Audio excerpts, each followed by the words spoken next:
to MEELive. Join us as we take another look at the news shaping our world. We are broadcasting live to YouTube from Middle East Eye's headquarters here in London. I'm Matilda Mallinson. Today is Tuesday, the 22nd of April. We have a lot lined up for you on today's show, so buckle in. Today's deep dive is the life and legacy of Pope Francis, whose solidarity with Palestinians symbolises a style of leadership that didn't allow a fear of controversy to keep him from following his conscience. His death closed a dark Easter weekend for Palestinian Christians, many of whom looked to him as a friend in the face of global indifference to their suffering. Reverend Munther Ishaq leads a parish in Bethlehem, and he will tune in today to talk to us about the late Pope's legacy. We will then turn the spotlight on an underreported human rights crisis in Egypt, where prisoners continue to die in conditions rights groups describe as deteriorating. We'll be joined by MEE reporter Catherine Hurst and Egyptian activist Ahmed Atalia to find out more about that story. But first, let's look at our three top headlines.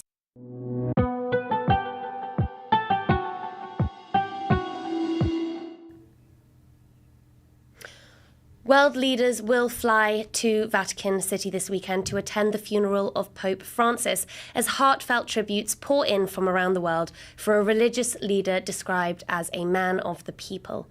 The Argentine-born pontiff had been in critical condition in recent weeks and was last seen during his Easter sermon on Sunday, where he'd renewed his calls for an end to the war in Gaza. Shortly after returning to his residence, the 88-year-old fell into a stroke-induced coma and died in the early hours of Monday. Preparations are now underway for his funeral and burial on Saturday, a ceremony attended by a number of world leaders, including US President Donald Trump, Argentina's President Javier Milei, and British Prime Minister Keir Starmer. Starmer described Pope Francis as a pope for the poor, the downtrodden, and the forgotten, while King Charles said he has profoundly touched the lives of many. Religious leaders have also expressed their condolences, with many noting the work Pope Francis had done to strengthen interfaith ties between the Vatican and the Muslim world. The Grand Imam of Al-Azhar, Ahmed Al-Tayeb, described him as a distinguished symbol of humanity and a true friend to Muslims who spared no effort in advancing the mission of compassion. The two spiritual leaders met in 2017 at an international peace conference and again in 2019, where they signed a historic document pledging a fraternity between their two institutions.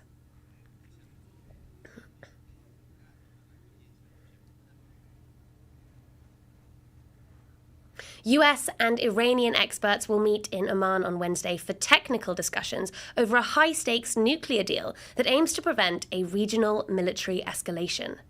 Delegations from both countries continued indirect talks over the weekend, held in Rome and mediated by Oman, in what Iran's foreign ministry described as constructive. During his first term, US President Donald Trump walked away from a nuclear deal with Iran and reimposed economic sanctions. But he now says he seeks a diplomatic way to contain the country's nuclear progression. It comes as reports suggest the White House prevented Israel from attacking Iran's nuclear facilities last month. Speaking from Jerusalem this morning, Israel's Deputy Foreign Minister Sharon Haskell said Iran was a destabilizing force in the Middle East. Iran is not Israel's interest, it's your interest. It's international community's interest. Try and imagine what is happening right now in the Middle East with with nuclear weapons. It's not just a threat on Israel, it's a threat on the entire world.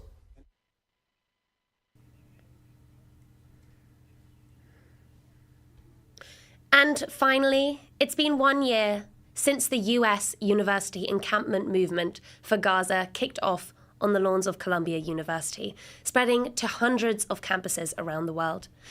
Despite the forceful shutdown of these student encampments, tensions have reignited following the high-profile arrest and attempted deportation of a number of pro-Palestinian students, including 2 from Columbia. MEELive's Mohammed Hassan was there. accessing the campus in fear that they will take part in pro-Palestine activism. But for those of us who are U.S. citizens, who are white, who are Jewish, we risk so much less. It is therefore our duty to speak out, to put ourselves on the line on behalf of Mahmoud, on behalf of Mohsen, on behalf of all Palestinians, and on behalf of Gaza. We're here to show our solidarity with Palestine and to demand that the university condemns the kidnapping of our classmates Mahmoud and Mohsen. And we're here to demand that the university disclose its financial investments and divests from genocide. They obviously do not care about our safety when they've disappeared two of our classmates. I have international friends. I'm scared for their safety because of the measures that the university has taken against students that are exercising their right for free speech and standing up for the rights of the Palestinian people. The arrests and attempted deportation of these students and several others have been part of the Trump administration's wide sweeping crackdown on pro-Palestine activism, which they say they are doing in the name of protecting Jewish students here on campus. As a first-generation Israeli-American immigrant and a Jewish American, I have to say that the claims of anti-Semitism are not the case. I'm not here because I don't love my family and I don't love my community. I love my family. I love my community. I'm here because our liberation is inseparably tied with Palestinian liberation. So we are here, anti-Zionist Jews, standing for academic freedom, for freedom of speech, and calling for the release of the arrested students and for the return to shared governance. But many accuse the Trump administration of something a little bit more underhanded, of using this movement and the cause of Palestine as just an excuse to crack down on what they have long seen as left-wing and liberal-leaning policies and educators here at Columbia and many leading institutions across the United States. So don't tell me you're tired. Don't tell me you're too scared. Don't tell me you've lost hope. This fight is not over. We will never give up on our friends, and we will never give up on Palestine.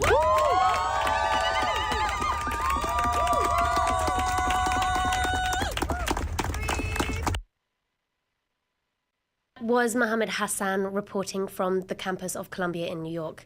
Now stay with us as we look at the remarkable legacy of Pope Francis and speak to a pastor from Bethlehem who called him a dear friend to Palestinians.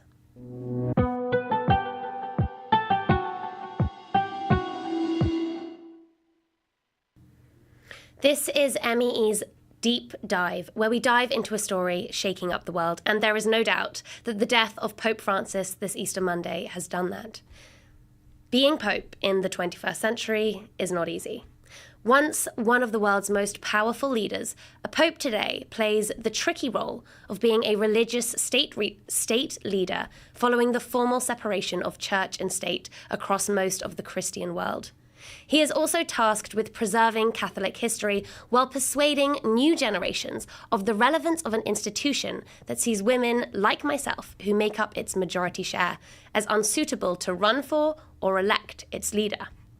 A pope today must toe the line between respecting and intervening in global political affairs and between the conservative and liberal tug-of-war that threatens to break the church from within. Not easy. But the 266th Pope in 2,000 years is widely seen as having tackled the challenge well.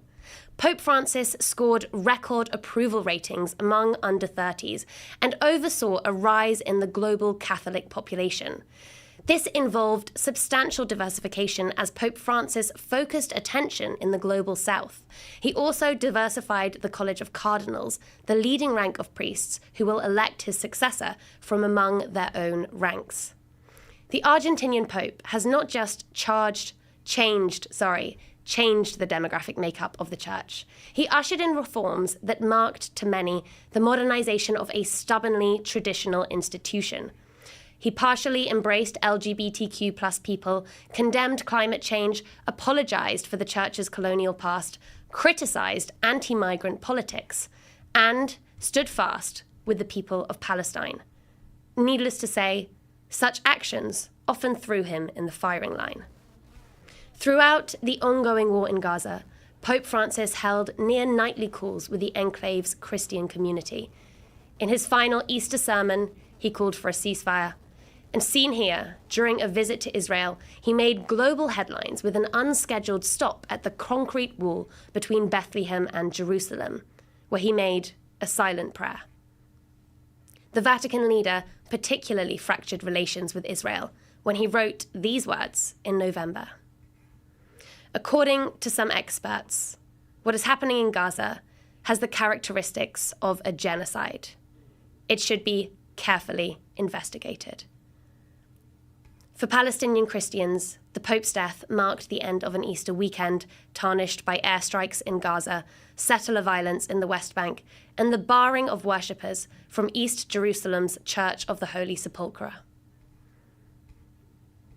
كل عام في سبت النور بيكون أسوأ من اللي قبله من حيث تعامل الشرطة الإسرائيلية. هالسنة تجديد كتير كبير، عرقلة كبيرة جدا، أعداد قليلة جدا من المسيحية فقط اللي قدروا أنه يدخلوا ويوصلوا. وشوفوا معي ساحة القيامة، شوفوا ساعة كنيسة القيامة، طلعوا قد إيه فاضية، كلها فاضية، والشرطة مانعة حدا أنه يدخل ويوصل حتى لساحة الكنيسة. أزقة البلدة القديمة اللي قدر يوصل محشور فيها، والكنيسة من هون فاضية، وجوا الكنيسة لسه في كثير أماكن فاضية اللي بوسع الناس. الشرطة آلاف الشرطة اللي موجودين هون هم المخدين المكان.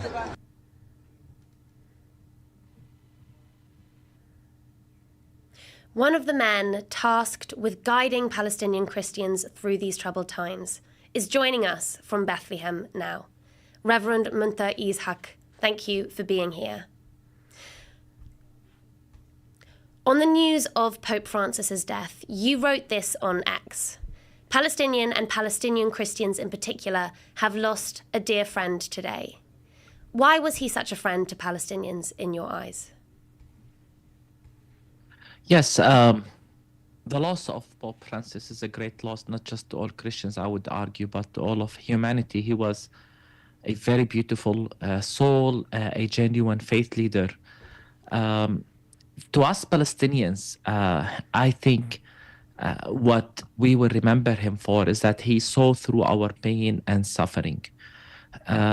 When he visited Bethlehem in 2014, the stop at the separation wall meant a lot. You have to understand the impact of this wall on the lives of Palestinians. Not just the fact that it separates us from Jerusalem, but the mental, spiritual impact of that wall, giving us literally that we live in an open air prison, conveying to us that we are not wanted, that we are marginalized on the other side of the wall. And typically many politicians or faith leaders come to Bethlehem and stop for 2-3 hours at the Church of the Nativity, do the prayer and leave. But for Pope Francis to stop the car and touch the wall and say that prayer, I think he touched more than just the wall. He touched the ugliness of the occupation, of apartheid, and more so he touched our lives, our hearts, showing us that he saw through our pain and suffering. And I don't believe any of that was a stunt or just for publicity. I mean, think of what Pope Francis did throughout this war. On the one hand, there is the statements you shared, which I think are very extremely important. But at the same time, there is the pastor's heart, the fact that he cared to call almost on a daily basis the church in Gaza and check on them and was concerned about the details. Again, if this was just for some sort of publicity or a stunt, he might have called once a month and so on. But the fact that he called every day, I think, showed that he truly cared and that he wanted to be in solidarity with the Palestinians, and in particular with the Palestinian Christians trapped inside the church. This is how we will remember him. And I think we can already see from the remarks of the Christians in Gaza, what they posted, what they said is that they will miss him because he used to call on them every day. I think he meant a lot to us here in Palestine. You spoke of that moment that made global headlines where Pope Francis prayed at the wall separating Jerusalem and Bethlehem. You said it was not a stunt in your memory. Do you ever wonder what exactly he prayed at the wall in that famous moment? Sometimes I wondered, I remember, but honestly, you know, what he did meant more than the prayers he said or the words he said. I think the words he said will remain between him and his creator. But at the end of the day, what he did spoke a lot to us. I think I can easily sense what he was telling us Palestinians, that he sees our pain, that he understands our suffering, that he is in solidarity with us, that when we feel unseen, untouched, marginalized as Palestinians, and particularly as Palestinian Christians, he's telling us, I see you, I see your pain, I see your suffering. This is what meant more to us. I see why that moment meant so much to Palestinians. Why do you think that it also made world news? This was a global headline. Why do you think it had such impact? I think the Pope was known for these gestures, and the fact that it made headlines, I think media wants just any story. Sometimes this is what I feel. And more than the story that the media shared, I think there's so much about the hypocrisy behind those who share that story, yet forget about the situation, the occupation, the suffering of Palestinians the moment the Pope left. This is, I think, what we need to focus on. The fact that, the media followed the visit, everyone stopped, everyone took a picture, everyone spoke about the moment he touched the wall, but then we left and it went all to the same way of covering or even ignoring what's happening in Palestine. So it was an iconic moment, to be honest. The Pope praying at the wall, it was truly an iconic moment. But what gives us pain is the fact that all of this then becomes forgotten afterwards. That wall has, of course, now outlived Pope Francis, and sadly his sickness and death coincided with the full-scale resumption of attacks on Gaza. Ultimately, do you think his solidarity with Palestine has had any impact on the state of affairs?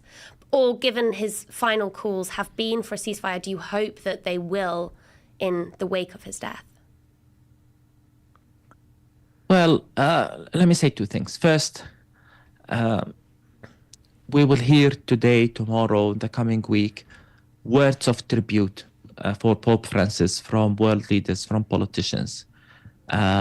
All of these words, in my opinion, many of them at least, just leak hypocrisy and, they're not genuine. Because had they been genuine, they would follow his example. They would care not just for a ceasefire, but for accountability.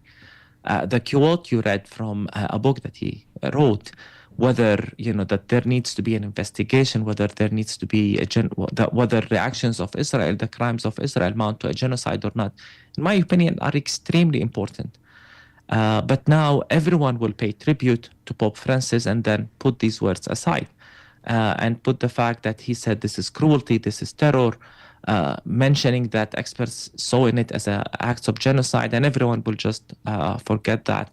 It reminds me, by the way, of the tribute from all over the world when Desmond Tutu passed away, Archbishop, South African Archbishop of Cape Town.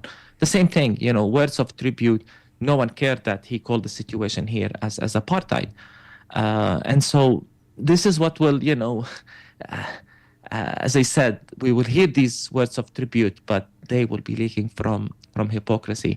But I think that the second thing I want to emphasize is that the words of Pope Francis, I think, give credibility and legitimacy to many of us around the world. I think many grassroots movements, many faith leaders, many local parish priests, pastors, when they hear these words, they feel empowered and encouraged to speak truth to power in the same way he did, to have the courage to call things out for what they are. I think Pope Francis managed to shake this neutrality or diplomacy of the church. And this is the example he left for us. And I hope this is the example we will all follow. that we move beyond shallow calls for a ceasefire and calls for peace to language of accountability, calling war crimes by name, and emphasizing justice and dignity for all people. Because maybe that's, one of the most important legacies, the things he would left us is the fact that he was able to humanize people from different contexts of marginalization and oppression, people who were dehumanized. He saw in them, he saw through them, and he saw the image of God in every individual and restored dignity. And to us Palestinians, that meant a lot. A powerful legacy indeed. I want to get your reaction to some messaging that is coming out of Israel today. This is not the only response, but it is certainly a prominent one. Many have vocally celebrated Pope Francis's death, citing his support for Palestinians as a reason. For example, Zvika Klein, the editor-in-chief of the Jerusalem Post, condemned the Pope's, quote, unconditional support for Hamas. Others accuse him of anti-Semitism, of hating Judaism. What would you say to the people posting these messages?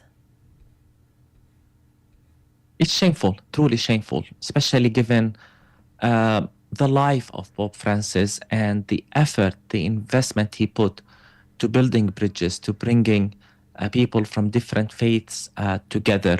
His record of interfaith is, speaks for itself.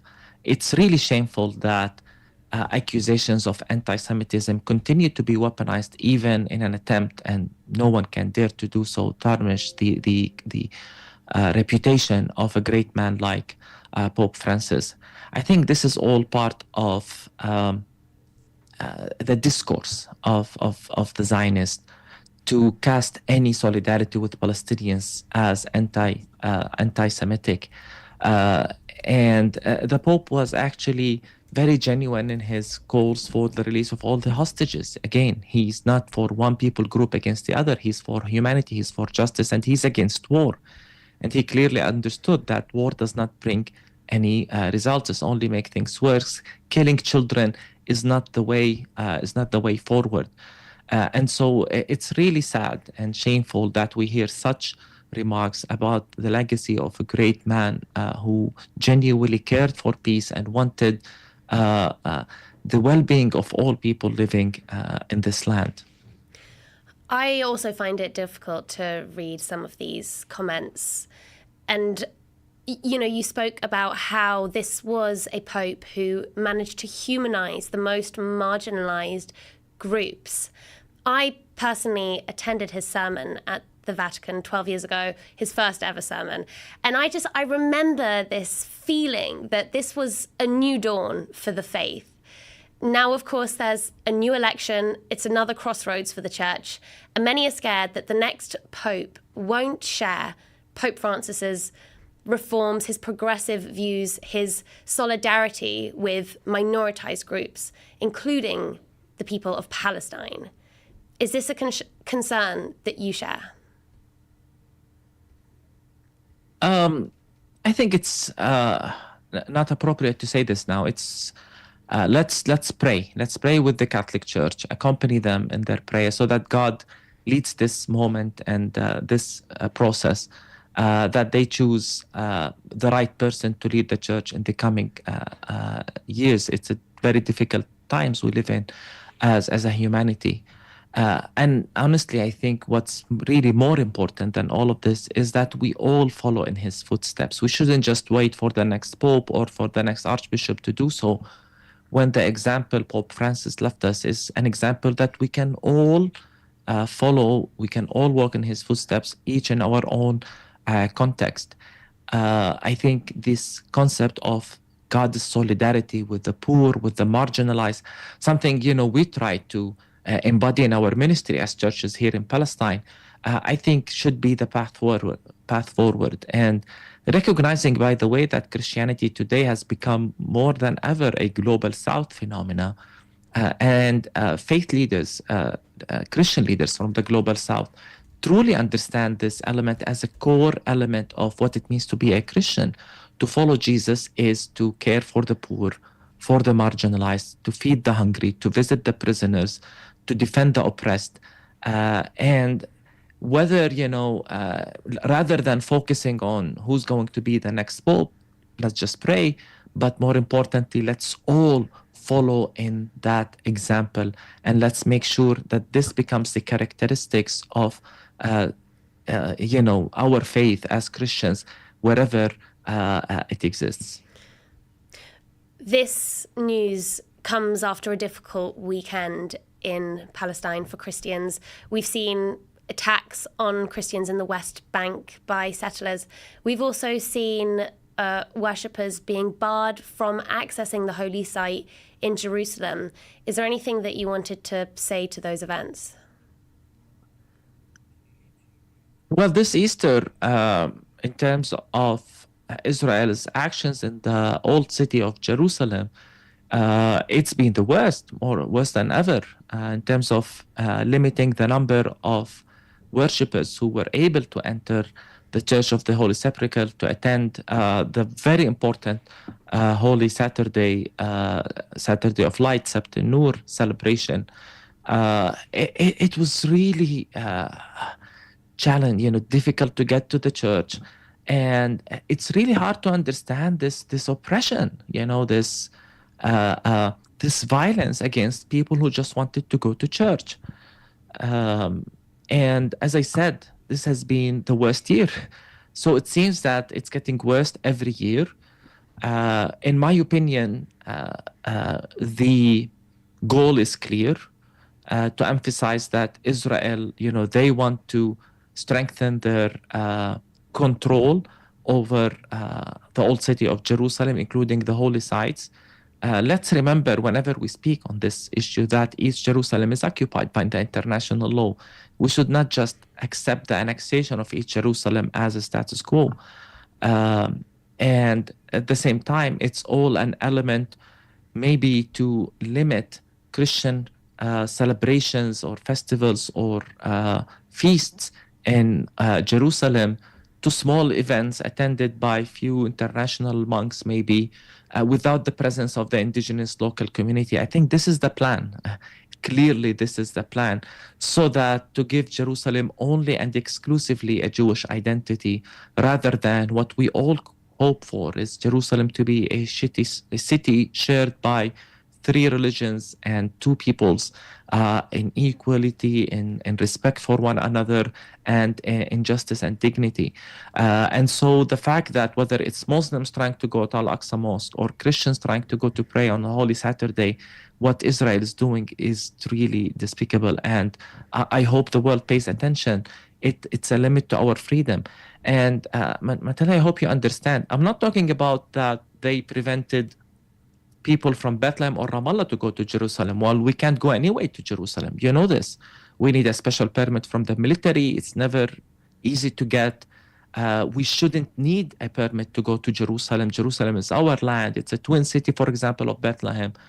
But at the same time, even the East Jerusalemites themselves were prevented from entering the church. I mean, just to think of the logic, you live in the place where this is the most holy maybe site for Christians, and you're not able to go to the church on one of the most important days of the year. Just think of the logic of that and how painful it is for us as Palestinian Christians. Now, these events, this barring of people from the most holy site on one of the most holy days of the Christian calendar, has coincided with this really sad news of a much-loved Pope. I wonder if you have given your congregation a sermon since his death, and if you would be happy to share with us that message that you sent them. What was the main thing that you wanted to communicate to your flock at this difficult time? Pope Francis passed away on Monday, I think, the day after Easter. Easter reminds us of the triumph of life over death. And so we believe that he's passed away in glory and he's now with his Creator. But I haven't had the opportunity to preach to our congregation yet. I'll do so next Sunday. And touching on the legacy of Pope Francis, this is what I would say, is that we shouldn't look at Pope Francis as this, example who is hard to mimic, as someone who is holier than everyone, above, definitely he was special. I'm not denying that. But I think we should all try to follow his example.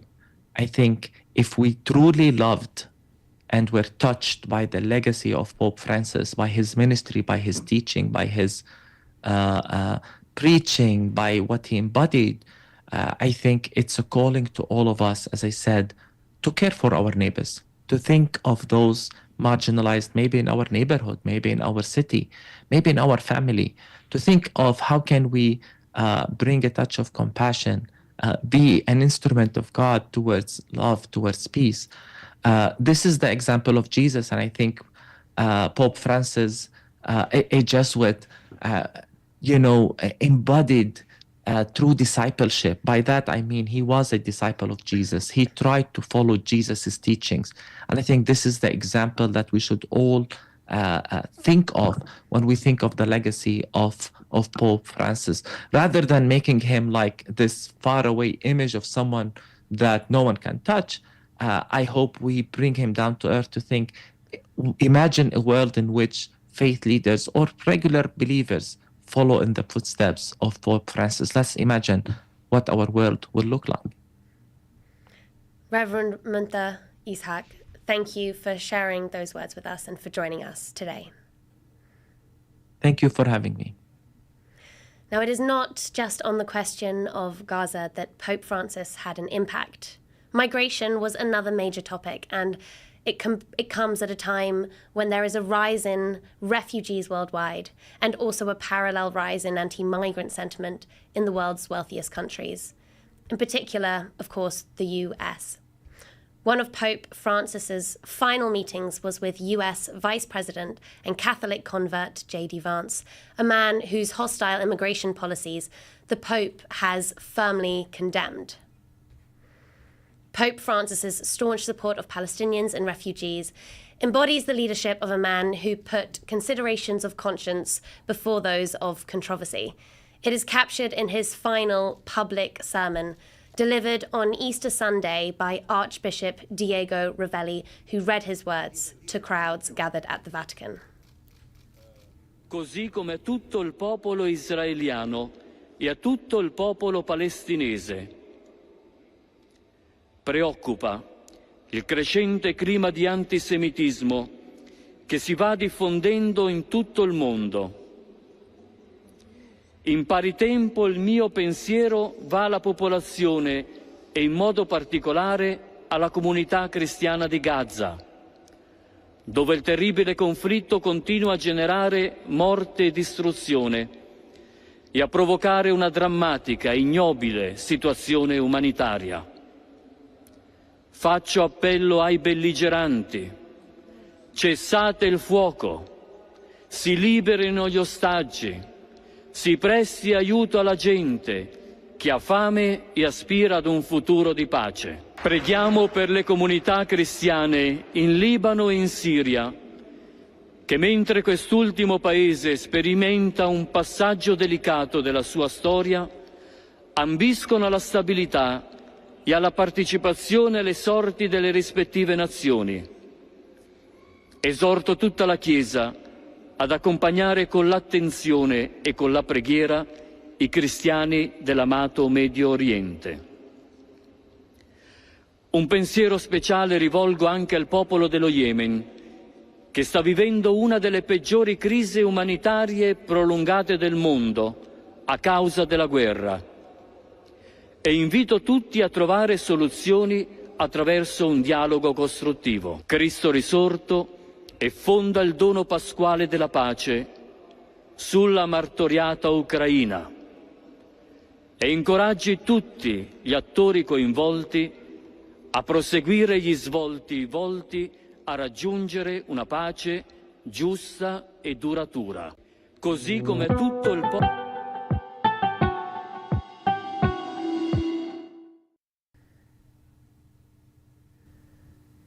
Today, our Spotlight segment looks at a worsening human rights crisis in Egypt, where at least a dozen detainees have died this year.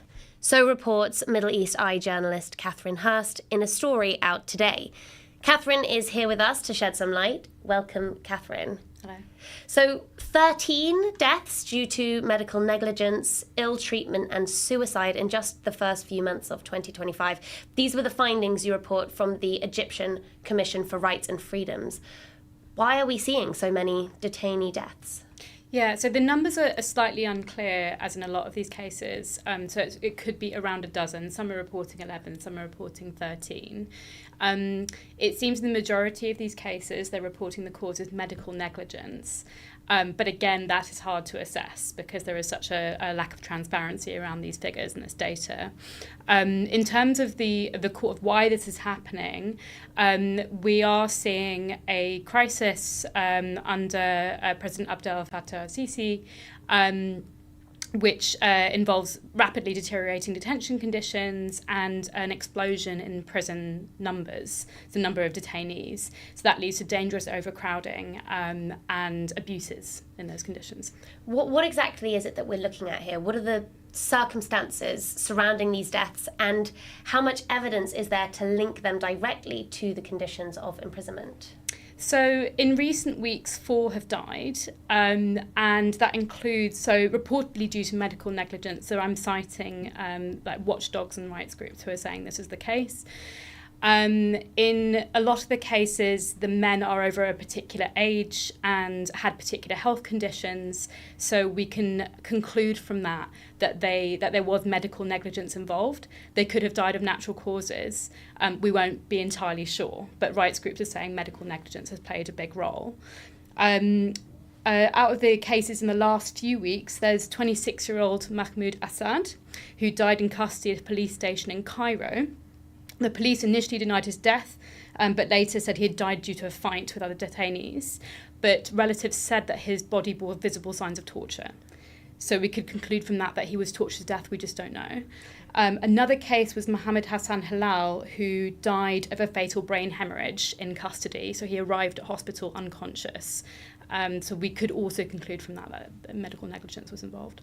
And is this a new trend we're seeing? You know, that there's been human rights reports on the conditions in Egyptian prisons for many years now. Yes. Are we seeing an increase in deaths due to medical negligence and other poor conditions in prison?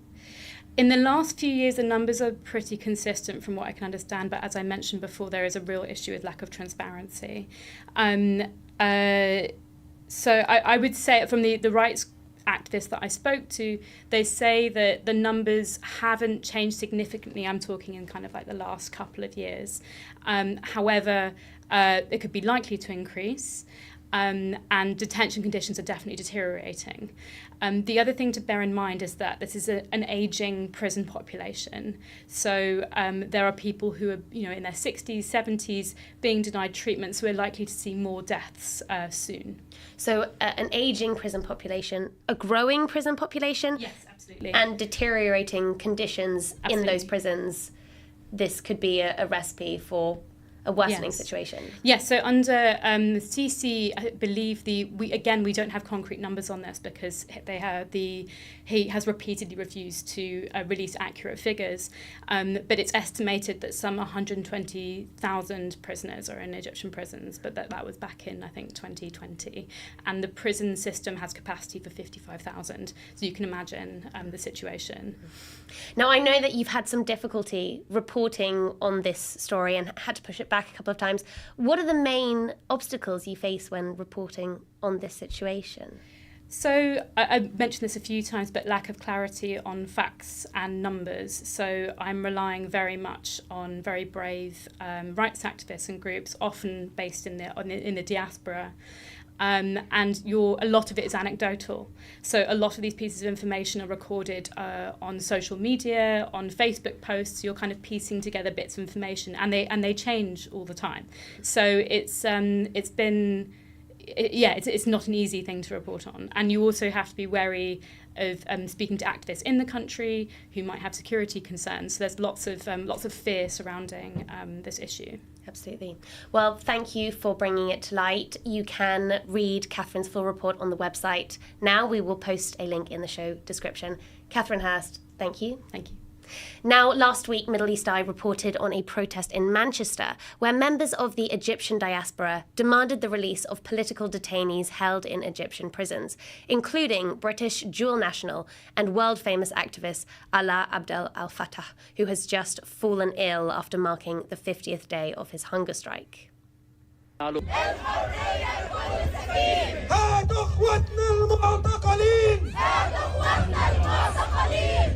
احنا هنا متجمعين عشان خاطر المعتقلين في مصر، عايزين لهم الحرية. من 2013 إلى الآن حوالي 24 عيد بعيد عن أسرهم وبعيد عن أهلهم. أنا أحد المتضررين من الاعتقالات. الوالد من 2013 معتقل إلى الآن بحكم جائر 15 عام. أخي الأصغر معتقل بحكم 25 سنة.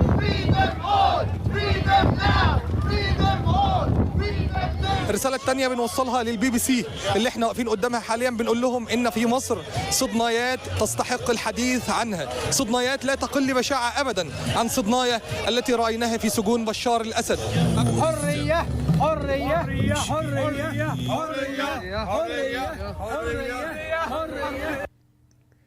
There is a global movement pushing for more attention on this issue. Joining us now to discuss what they're up against is Ahmed Attallah, Executive Director of the Egyptian Front for Human Rights. Ahmed, thank you for joining us. Thank you for having me. Thank you very much. Just how important is the issue of prisoner treatment in Egypt? Okay, the issue of detention condition is one of the most problematic human rights issues in Egypt since 2013. The widespread crackdown against political components and civil society, including persecution, arrest, or detention of thousands of opponents, has shocked the detention system, which was already problematic even before the 2011 revolution. This includes ill treatment, denial of many rights according to the Nelson Mandela guideline of the treatment of detainees. This violation have continued even after the establishment of new detention facilities and the transfer of most of the detainees since 2022. So far, human rights organizations have documented this inside detention facilities, mostly due to the medical negligence. And how long have you been fighting for change in this area? Has that resulted in any change? Tell us a bit about the campaign here. Okay, so the human rights organization have been monitoring and documenting these violations inside detention facilities since 2013, including the prisons, military prisons, police station, and even the National Security Headquarters. So far, we haven't witnessed any concrete progress, if I can say, in this file. Even after the establishment of new detention facilities, we still document violations of minimum rights of detainees, such as close surveillance that violates their privacy, denial of family visits, and the lack of proper health care.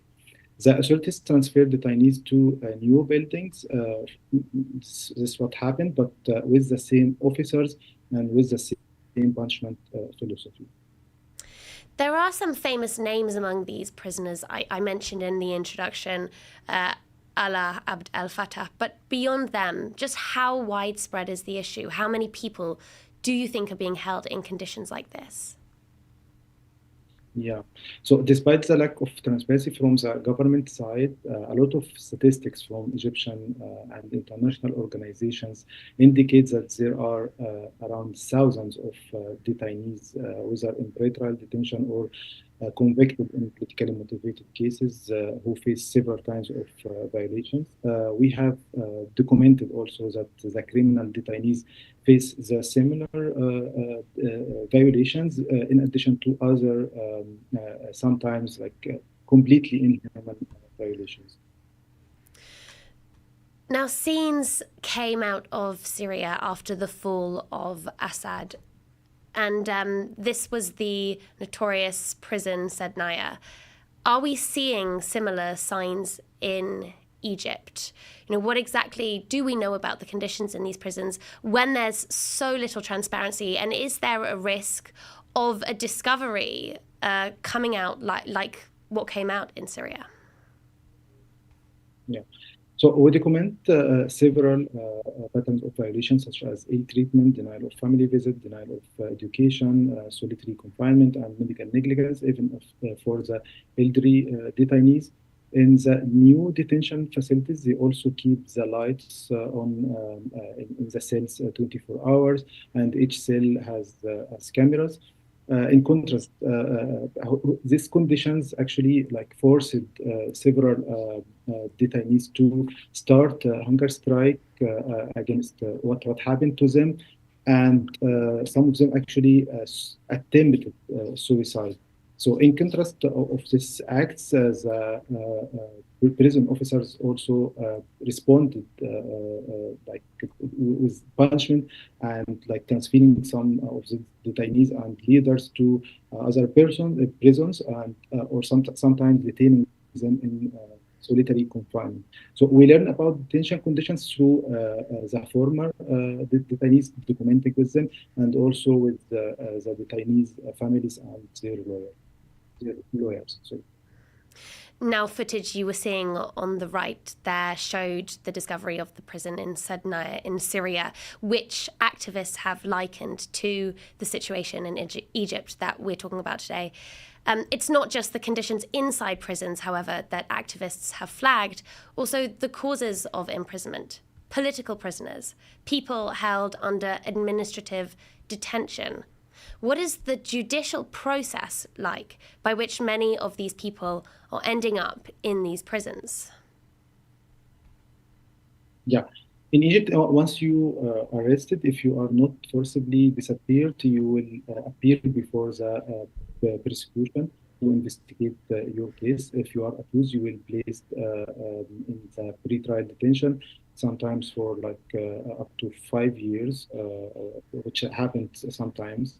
And after that, you might be referred to a trial or something like that. In political motivated cases, this often happens, and in addition to that, there is other patterns such as case rotation, which means that adding the same detainees on other cases on the similar accusations, just to make sure the detainees will remain in the detention as they want. Now, my final question, just before we lose you, is that we know Egyptian activists are not safe when criticising the government there. We also know that they're not strictly safe in exile when even diaspora activists are targeted through family members. How come you are choosing to speak without anonymity?